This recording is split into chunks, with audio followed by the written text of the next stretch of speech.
प्रिय दोस्तों, नमस्कार। केवल ज्ञान क्या है? केवल ज्ञान, केवल इसी पर हम वीडियो में बात करेंगे। उससे पहले अगर आप चैनल पर नए हैं तो सब्सक्राइब भी करें। वीडियो को पूरा सुनेंगे तो आप अधिक से अधिक लाभ ले पाएंगे। पसंद आए तो शेयर ज़रूर करें, शेयर करना ना भूलें। केवल ज्ञान क्या है?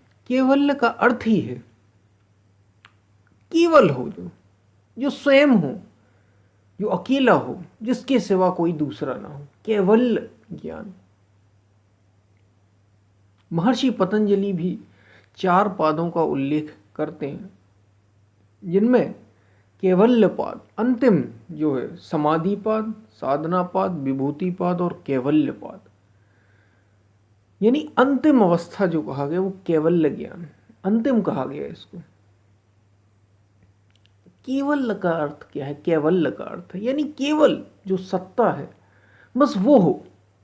परम सत्ता, निर्गुण निराकार परमात्मा, उसको ही कैवल्य कहा।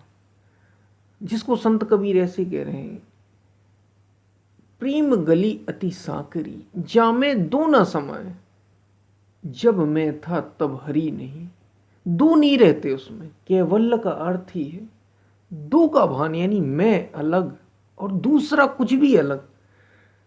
चाहे वो व्यक्ति हो, चाहे वो वस्तु हो, चाहे वो चीजें हो, चाहे वो पेड़ पत्थर पहाड़ कुछ भी क्यों ना हो, दूसरा। और केवल बाहर बाहर स्थूल जगत में ही नहीं, मन के तल पर भी कोई दूसरा ना बचे। जब ऐसी अवस्था आ जाती है इस चित्त की, तो कैवल्य ज्ञान घटित होता है। यानी जो जानने वाला है और जिसको जाना जा रहा है वो एक हो जाए। प्रेम गली अति सांकरी, जा में दो न समाए, जब मैं था तब हरि नहीं। अब हरि है, जब मैं था यानी मेरा अहंकार था तो हरि था ही नहीं, जो सब जगह है, घट घट में व्याप्त है। हरि व्यापक सर्वत्र समाना, सब जगह है, सर्वत्र एक समान है।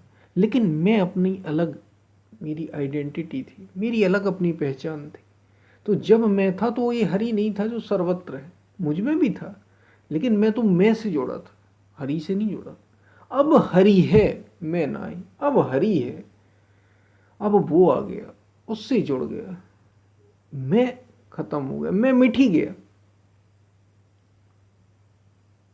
यानी ऐसी व्यापकता जिसमें दूसरा ना हो, दूसरा मिट ही जाए, दूसरे का भान चला जाए,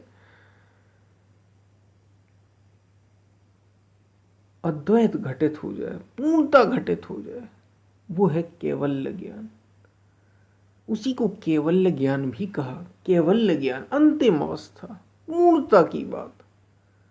अलग अलग तरीकों से महापुरुषों ने, संतों ने, शास्त्रों ने अलग अलग तरीके से अलग अलग नाम दिए।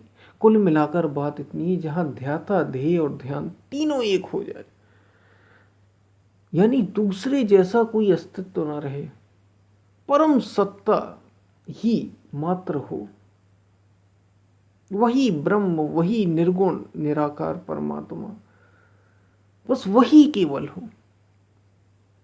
अहम शून्य हो जाए, मन पूरी तरीके से लीन हो जाए। मन के जितने भी आयाम हैं, जितने भी धरातल हैं, जितने भी प्रकार है, सब लीन हो जाए। जब ऐसा बोध हो जाए, चित्त ऐसा हो जाए, चित्त मिट ही जाए, वो जो भान करता रहता है, ये सब सारे भी वो करता रहता है, वो उससे एकाकार हो जाए, तो कैवल्य ज्ञान घट। तो जो बोध होता है, उस समय बोध करने वाला भी नहीं रहता। ये बोध बाद में लौटते, जब फिर से वो मन जागृत होता है, वही जीव फिर से लौटता है और लौट कर आकर ये अनुभव करता है कि वो कौन सा बोध था जब मैं नहीं था। जब ऐसा अनुभव हो जाए, मैं मिट ही जाए, इसी को कैवल्य ज्ञान का, इसी को परम ज्ञान का। यही सत्य है, अंतिम सत्य है, जिस तक हमें हर किसी जीवन का उद्देश्य ही ये है।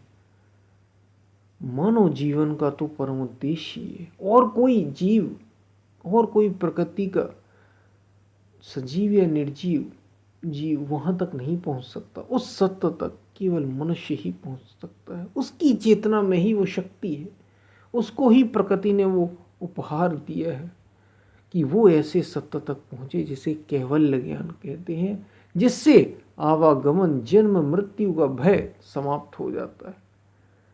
पुनरपि जननम पुनरपि मरणम पुनरपि जननी जठरे शयनम, इससे छूट जाता है, इससे मुक्त हो जाता है। यही मोक्ष है, यही निर्वाण है, यही केवल है। ये सारी बातें कुल मिलाकर अलग अलग कुछ भी नहीं, सब और इशारा एक ही की ओर हो रहा है। बस उस असीम सत्य तक पहुंचना है जो अंतिम है, इसके बाद और कुछ भी नहीं। बस इतनी सी बात। तो केवल ज्ञान की हमने बात की। हम फिर मिलते हैं, तब तक के लिए।